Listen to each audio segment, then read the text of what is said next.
By now, it's hardly controversial to say that Andor is one of the best pieces of Star Wars media ever produced. The recently released second season somehow managed to top an already phenomenal first season, delivering a story packed with tension, heartbreak, triumph, and character. The show has become almost universally beloved, a rare feat for a Star Wars project in this day and age, and most people would agree that it raises the bar for future Star Wars series. We all know that Andor is amazing, but what exactly does it do that lets it hit so hard? In this video, we'll be taking a closer look at the writing of Andor and analyzing some of the key factors that make it great.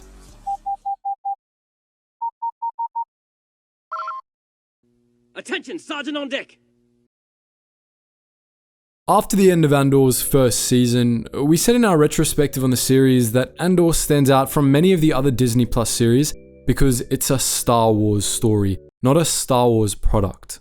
It doesn't rely on flashy set pieces, it isn't riding on cameos or the rule of cool, not that any of those are always bad, but it's a strictly story-driven project. Beyond that, it tells a different kind of story than you usually get from Star Wars. The Star Wars films, or at least the original 6, were an exercise in myth-making. They told a grand story that's less about characters than it is about the fundamentals of society, about things like community, revolution, tyranny, and free will. They often lack subtlety, especially the dialogue, not because George Lucas is a bad writer or anything like that, but because mythology is usually supposed to be upfront, grandiose, and more exaggerated than realistic. It's a specific style of storytelling, and it's one that other Star Wars projects don't always do a good job of replicating. Many recent Star Wars offerings feel like they're trying to tell the story the same way, but without a firm grasp of what makes it work. But you also don't have to tell a Star Wars story that way at all. Andor certainly doesn't. In a lot of ways, Andor actually goes in the complete opposite direction of the films with how it tells its story. It explicitly avoids the trappings of mythology. It doesn't really touch on Star Wars' more fantastical elements, it doesn't create larger-than-life heroes or villains, and it's much more grounded and realistic than most other Star Wars projects. It takes the universe of Star Wars and tells a story of the real people in it. Andor isn't mythology, it's literary fiction. That alone doesn't automatically make it better, but it allows Andor to approach the Star Wars universe from an angle we don't usually see. That Andor is different from other Star Wars stories does make a difference on its own. We've had so much of the same style these past few years that the change is refreshing. But what matters much more is that this kind of storytelling allows Andor to add whole new layers of meaning to Star Wars as a whole. Star Wars is a universe where any sort of story can be told, and the way a story is told affects the impact the show has in the broader fabric of the universe. Andor's writers had a firm understanding of the kind of story they were telling, and their mastery of that style and its different specifics is the root of why Andor is so good. But enough of the broad strokes commentary. Let's discuss those specifics in more detail. There will be spoilers for Season 2 from this point forward, so if you haven't finished the series yet, we recommend doing so before continuing with this video. Let's get the most obvious point of the story out of the way. Andor is a character-driven story.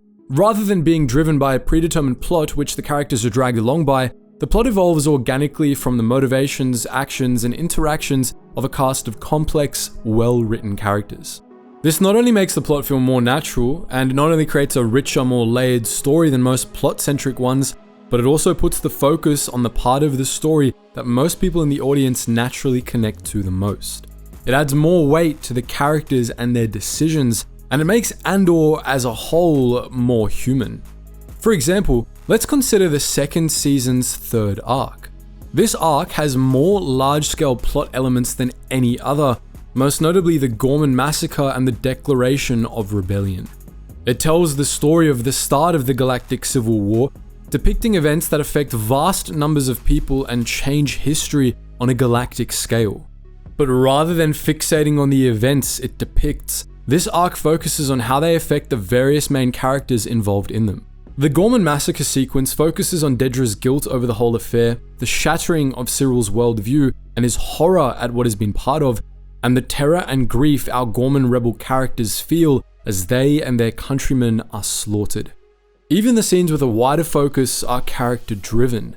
The tactical sequences, in which the show conveys the Imperial's plan to the audience, focus on the contrast between some Imperial soldiers' hesitation and others' blind devotion, while the protest and massacre itself are designed to make us empathize with the people of Gorman as a whole.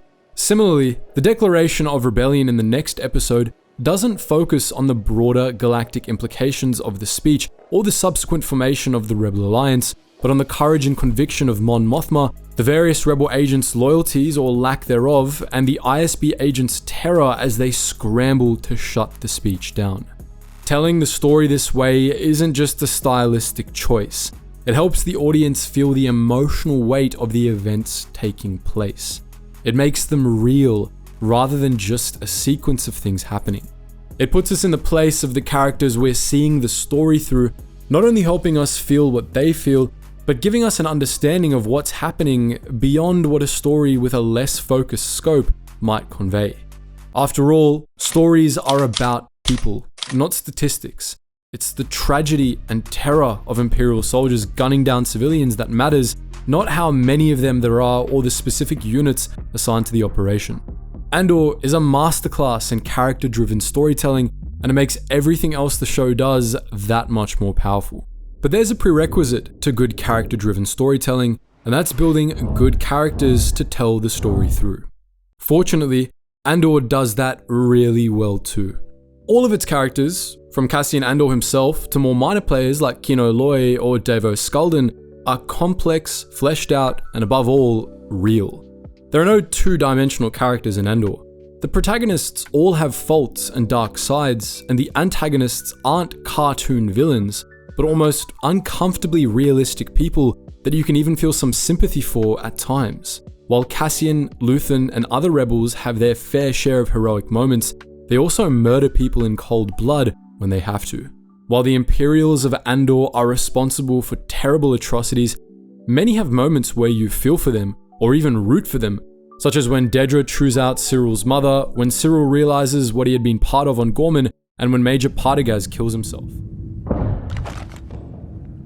Apart from making for better and more realistic characters, this also makes the morality of Andor feel more ambiguous, even though it really isn't when you get down to it. Andor's a little less black and white than Star Wars often is, but it does still draw a line between the heroic rebels and the irredeemably evil Empire.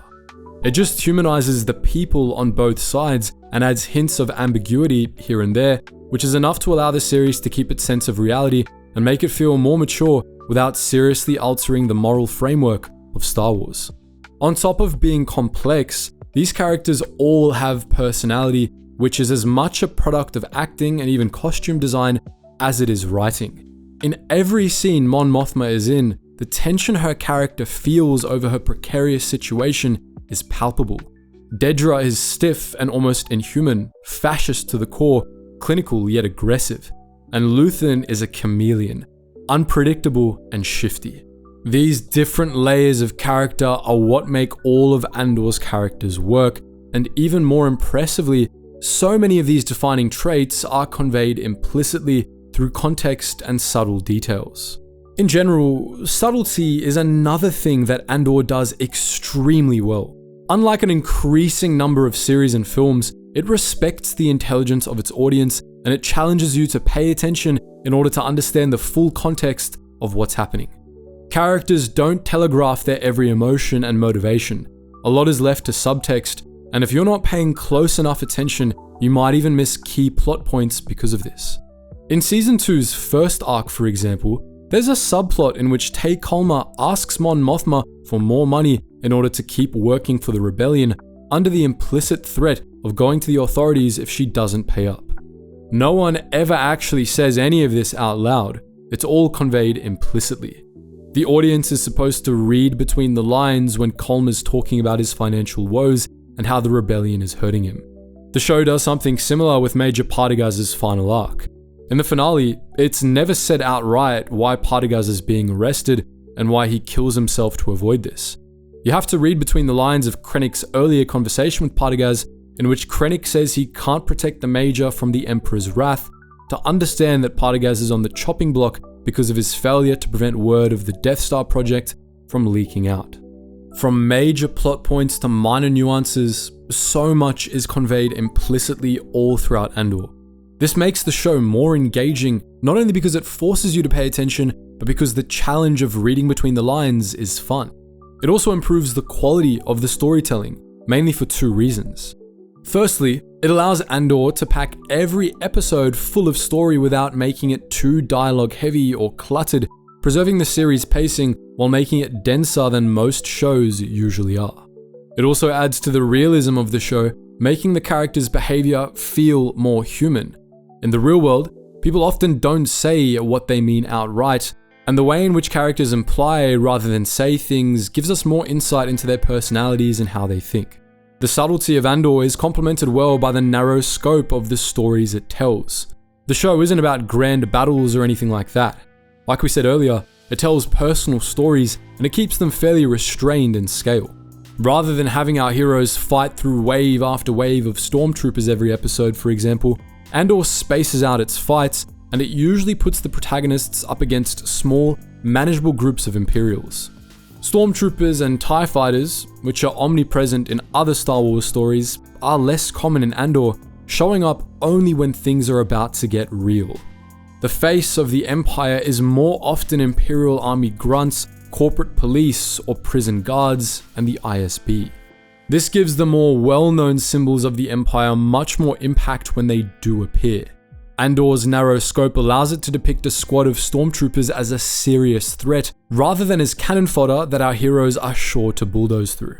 It helps, of course, that it feels like stormtroopers in Andor can actually kill the protagonists. That's another thing that Andor does extremely well. It creates jeopardy and tension that makes it feel like the story has stakes. To do that, it has to be able to convince the audience that the danger the characters are in is real, and it does this by actually putting characters in pain or in an early grave, rather than just threatening to do so. Andor kills off well-established characters regularly. Season 1 built up, then killed off Karis Nemik, Kino Loy, and Marva Andor, among others, while Season 2 reminds the audience that it's not screwing around by killing Tay Kolma and Brasso in the first arc. Other characters are wounded in fights, imprisoned, and even tortured. All of this makes it clear to the audience that, in this show, the protagonists really are at grave risk, and even a minor fight with Imperial grunts can have serious consequences. Importantly, the show doesn't undermine this impression at any point either. There are no fake-out deaths, and non-lethal trauma has lasting consequences. Death is final in Andor, no matter whether you're an Imperial grunt or Luthen Rail. Wounds take time to heal, and characters are shown suffering from things like blaster burns rather than just shrugging them off. Characters that are imprisoned or tortured have lasting psychological scars. The latter is especially prominent in the first half of Season 2, with Bix's recurring nightmares over the torture she endured in Season 1.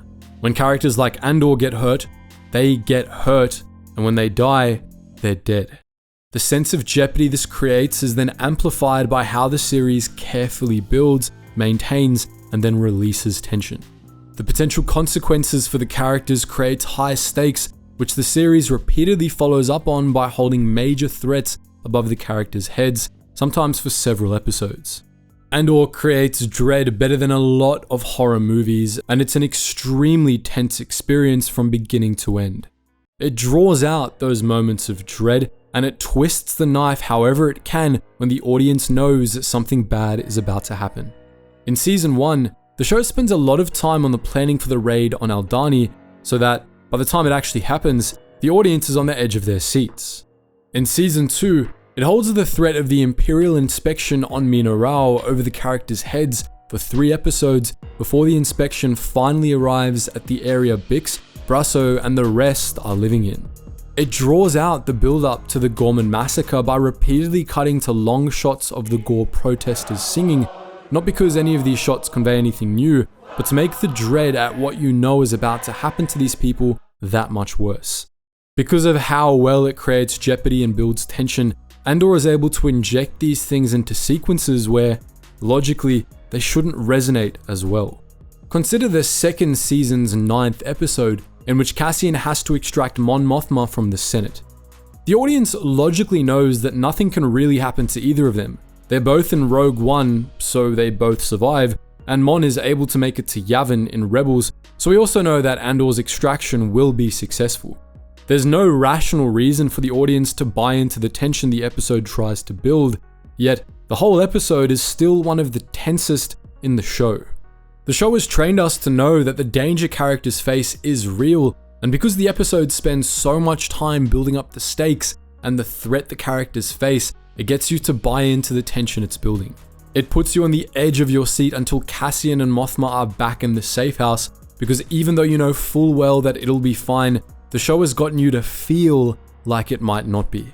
Andor is a show that doesn't pull any punches, not only in how it treats its characters, but also in the subject matter it deals with. It doesn't just depict the ordinary forms of danger we're used to from Star Wars. Characters aren't just in danger of being shot by stormtroopers, but of all the other, more overlooked evils that tyrannical empires perpetrate.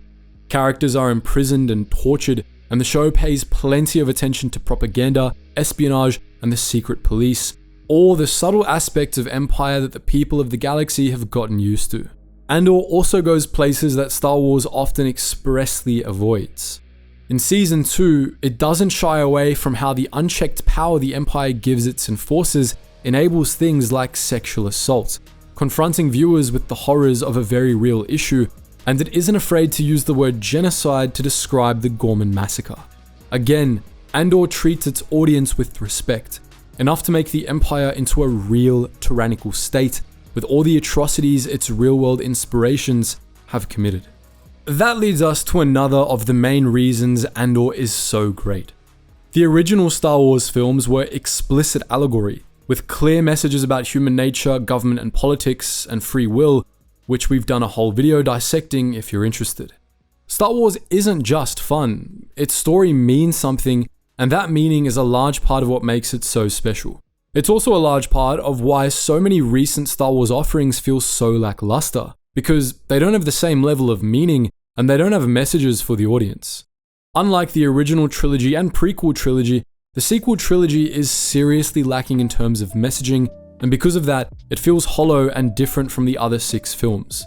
But Andor not only has a message, it also expands on some of the messages of the films. There are 3 key messages at the heart of Andor's story. The first is about the nature of tyranny, and it builds on messaging from the films. While it's understood that the Empire is a tyrannical government from the beginning, a lot of what the films establish about the nature of Imperial tyranny is implied. The original trilogy shows us the violence of the Empire, from how Imperial troops burned Owen and Berulas alive, to martial law on Cloud City, to the very concept of the Death Star, but apart from that, it's rather vague on the evils of the Empire. The prequel trilogy establishes more by implication, showing us the various ways in which Palpatine steadily undermined democracy, consolidated power, and began wars of imperialist conquest, but even then, the image the films paint of Imperial tyranny is incomplete. These gaps lead some fans to imagine that the Empire was better than it actually was, more mismanaged than fundamentally and irredeemably evil in every respect. But Andor shows that this couldn't be farther from the truth. For starters, Andor makes clear that the narratives the Empire justifies itself with were pure nonsense. The lie of imperial order and stability bringing an end to Republic corruption and chaos is shown to be exactly that. We see the Empire bringing unprovoked violence to peaceful planets like Aldhani and Gorman, disrupting their societies and bringing disorder to already stable planets. We see that the chaos of the Galactic Civil War is entirely the Empire's fault.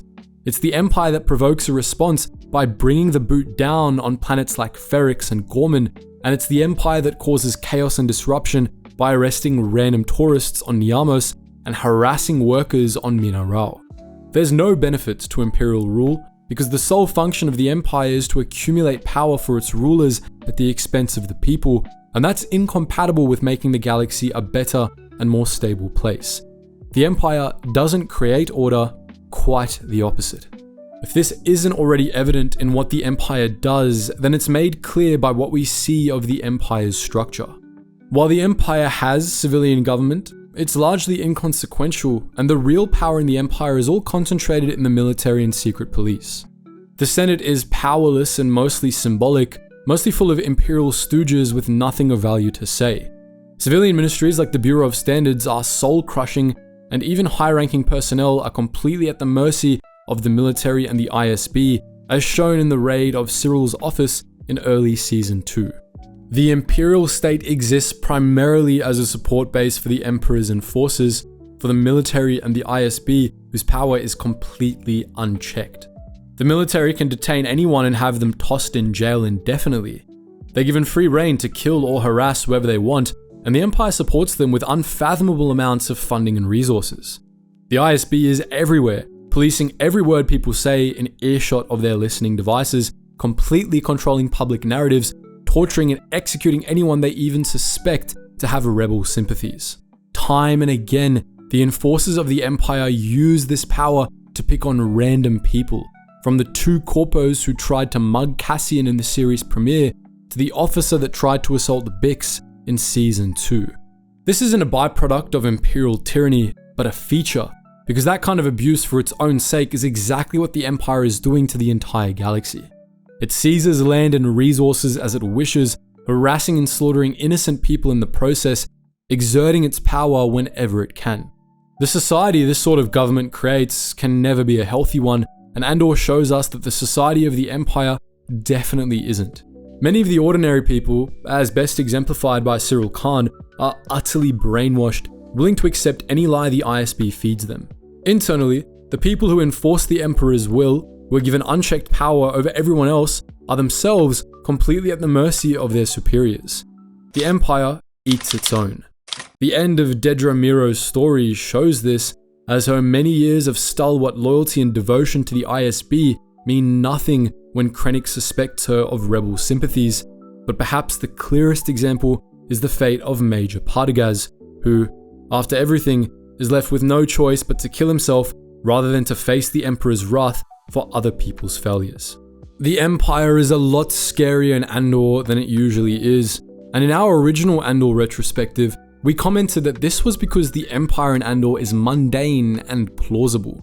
It's cruel and oppressive in subtle ways, crushing the people of the galaxy so slowly that no one notices, as Luthen says. Through surveillance, torture, prison, slavery, and the occasional violent suppression, it slowly bleeds the life from the galaxy, but in a way that many people can just ignore.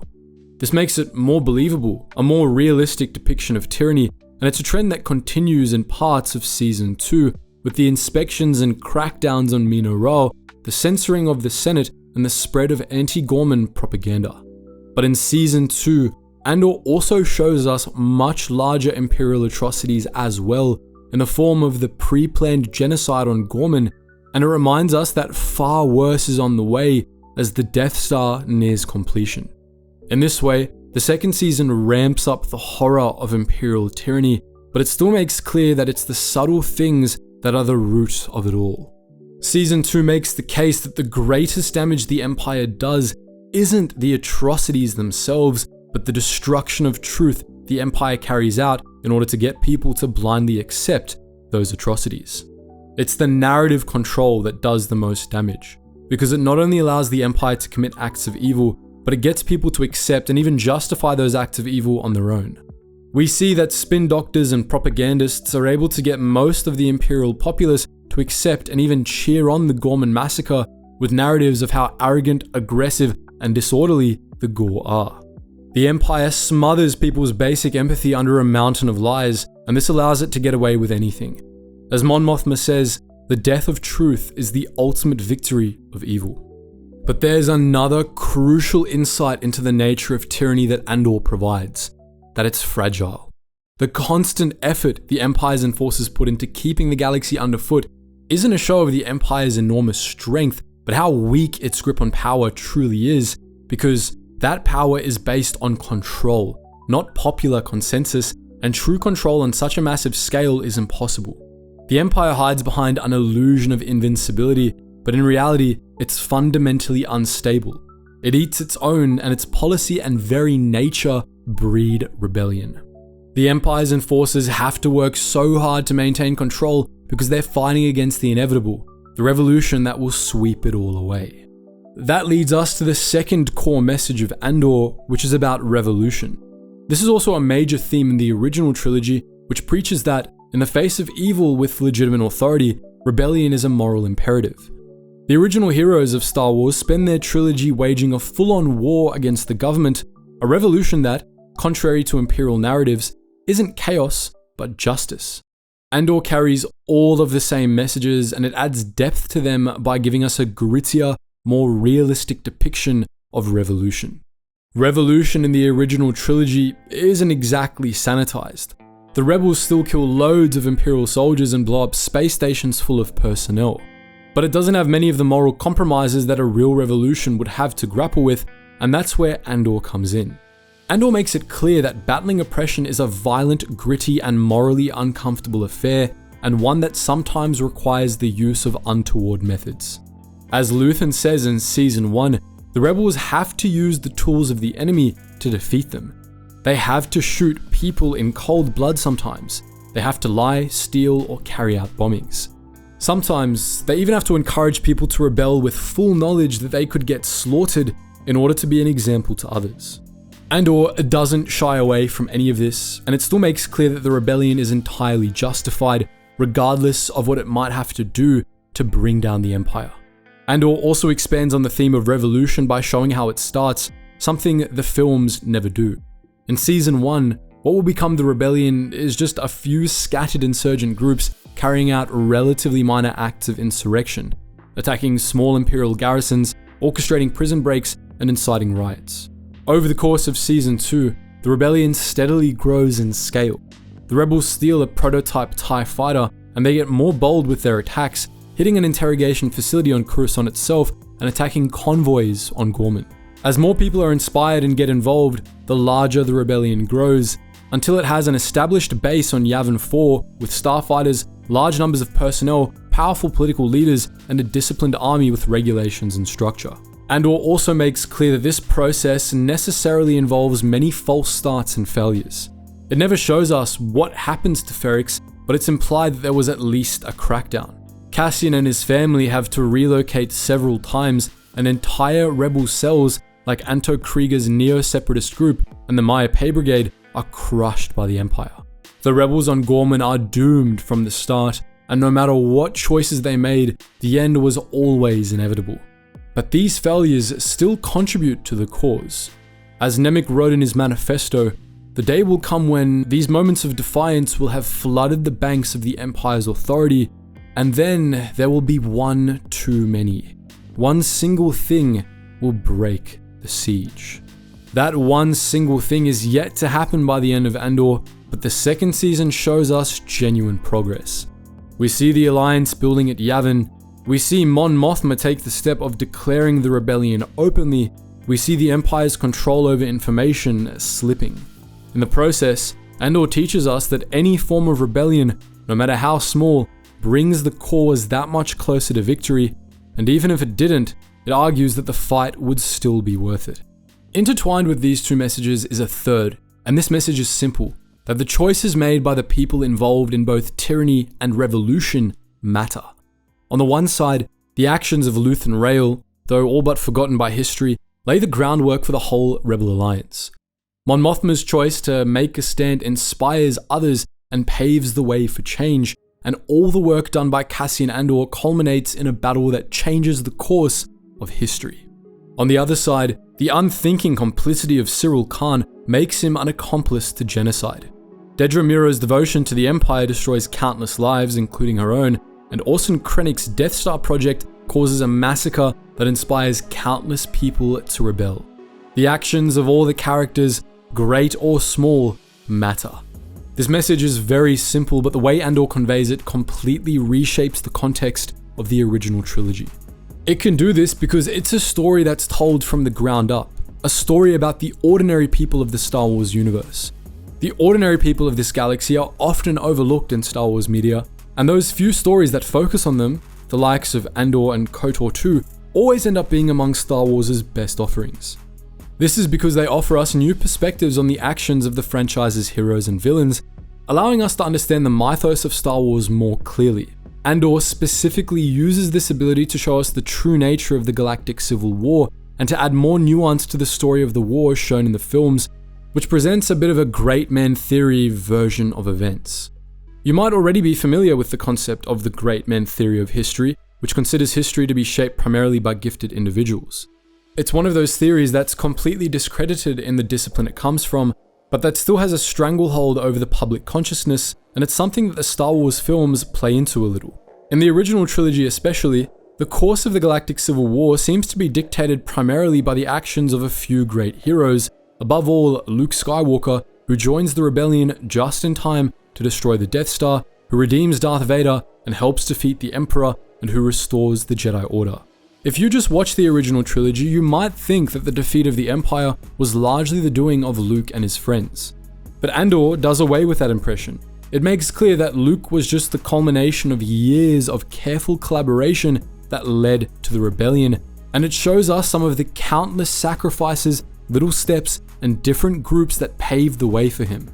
It makes the defeat of the Empire a group effort, and it makes clear that these sorts of grand events always have more moving parts to them than might be immediately apparent.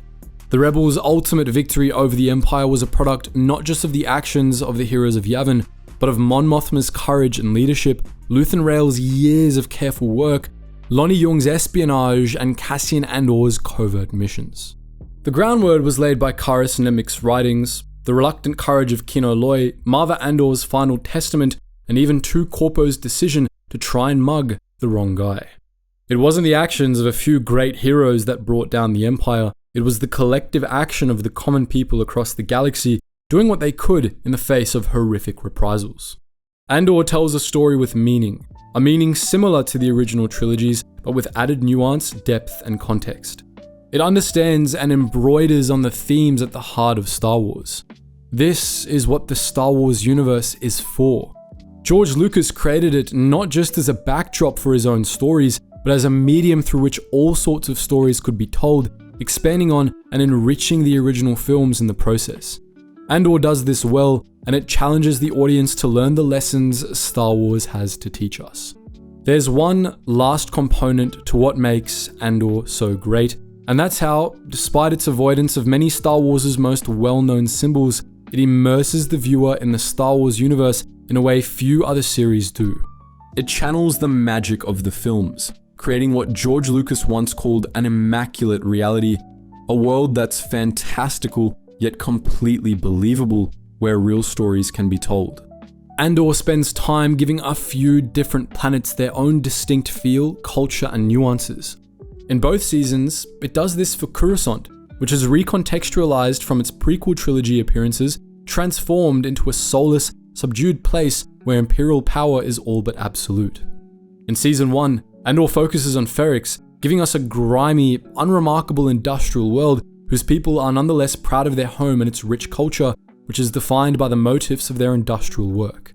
In Season 2, similar attention is given to Gorman, an elegant, affluent, artisan planet with a rich culture and even its own language. Andor gives us further insight into the cultures of Chandrila and Aldhani, and even more minor worlds like Niamos, Minarau, and Morlana are given their own distinct feel.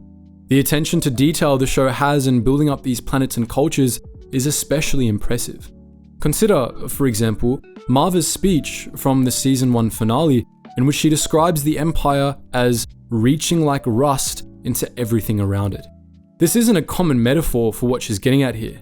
In the real world, metaphors for something insidious, damaging, and constantly spreading tend to make comparisons to pests, weeds, and the like. But Marva is from Ferrix, a manufacturing planet, so it makes sense that rust is the first thing she thinks of when it comes to something like the Empire. This careful attention to detail greatly enhances the series' world building, and that world building isn't just for show.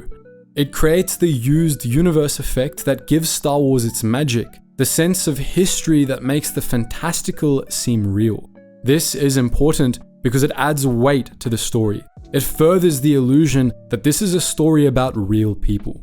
Andor also gets a bonus for how well it respects the world building and continuity of other stories.